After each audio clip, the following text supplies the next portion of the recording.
This is Tim Wolf. The subject today is an article that was in the New York Times Magazine yesterday about holograms. They're talking about there's going to be shows of artists that have passed away using holograms to represent them on stage. And Tupac Shakur was the first, according to the article, was one of the earliest subjects for this new technology 15 years after his murder, when his hologram made a surprise appearance at Coachella Festival in 2012. And to actually make a hologram, a three-dimensional hologram like in Star Wars, where Princess Leia appeared, is technically out of reach of current technology. It would require a very expensive, very powerful laser, and it would also burn human flesh. So it's rather dangerous. So that is not how it's done. It's done using some other technology. It's created, according to the article, with a combination of CGI, a body double, and a 19th century theatrical trick known as Pepper's Ghost. But the way they do it is they have a body double, kind of like image capture you've seen where they have all the balls over on a uniform. They had a body double who would be in a pit on stage and would be doing the acting, and then they would use a combination of projecting on them, and there'd be a glass pane in the front of the stage where the image would be projected, and it would look like it was actually on stage. But it's a very complex mechanism to do it. And of course, the voice is pre-recorded because the person is dead. So the band has to be playing to a click track because they have to keep time with the singer. Playing to click tracks, most good musicians are quite comfortable doing that today. And so that's not an issue.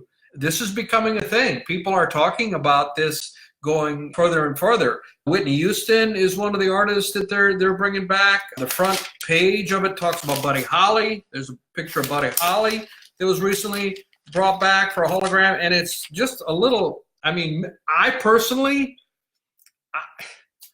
it's kind of like going to see a second development of a tribute concert. Because the actual artist isn't there, and what you're hearing is pre-recorded. Now, they're doing it for Frank Zappa. His son, who's in charge, this is a whole other story, his son, who's in charge, Ahmet, I don't know how you pronounce it. So Frank Zappa had 4 children, and Moon Unit and Dweezil were 2, and then there was Ahmet and his sister, I believe it's his sister. And for whatever reason, I don't know why Frank did this, Frank gave all of the power for the estate to Ahmet and his sister. And Moon Unit and Dweezil, Moon Unit, of course, was famous because she appeared in that Valley Girls song that was a big hit. They were left out and didn't have any control and had less of a stake. And it's been very contentious. I've seen articles about it. And Dweezil spent 15 years of his life learning how to be able to play the songs that his dad developed, because Frank was an incredible guitarist, very complex thing. Dweezil said he had to completely relearn how to play the instrument. And he has Zappa Plays Zappa was what he was doing, and he was touring, playing his dad's songs for a number of years until he got sued by his brother, and he could no longer use the Zappa Plays Zappa anymore. So there's a contentious relationship between Ahmet and Dweezil, and Dweezil's all about doing it the old-fashioned way. Ahmet is basically, and forgive me if I'm mispronouncing his name, is using a completely different tack where he's using pre-recorded and kind of making, I think it's a sideshow myself, freak show. I'm just imagining what Dweezil thinks of it and what Frank would think of it. And I was talking with my buddy Jimmy, and we believe that either Frank would hate it, absolutely hate it, or I feel he may absolutely love it.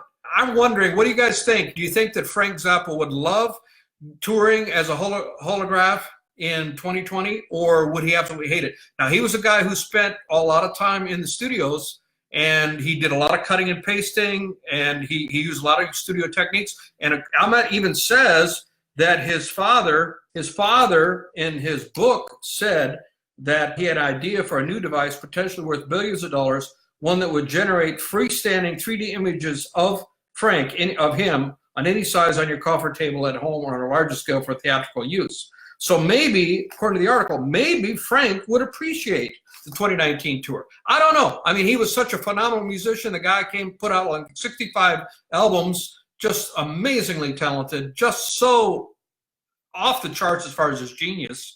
And you had to be an incredible musician to play in Frank Zappa's band. It was just very, very difficult, the level of musicianship. And he's touring now as a hologram, and of course, pre-recorded voice. And his band, a lot of the guys who played with him, phenomenal musicians. So you're going to see a phenomenal show. But Frank, any singing that Frank is doing or guitar playing that Frank's doing is all pre-recorded, obviously, and it's a holograph. And it's obvious that it's a holograph. Even in Princess Leia with the very expensive lasers, you can still see it's a hologram. So this is an interesting development in 2020. I mean, in 2020, I don't know that people value the raw ability to be able to play the music. I saw Post Malone. I'm a big fan of Post Malone's music. But we saw him at Bonnaroo, and his live show, I mean, he basically what it seemed like is he played the track that gets played on the radio, and he lip-synced and ad-libbed to it. There was nobody else on stage, and he's just up there kind of like karaoke, and he's not even singing. And then I saw him on the New Year's Eve show, and it's the same thing, all by himself on stage. And one time he took the mic away from his mouth, and the vocals didn't stop. So it's like he doesn't even care. And I can't find any articles, people criticizing him. So do people really care in 2020? This is a question. I'd be interested in your comments below, what you think. That's all I got for today. Hope everybody has a great Monday, and we'll see you next time.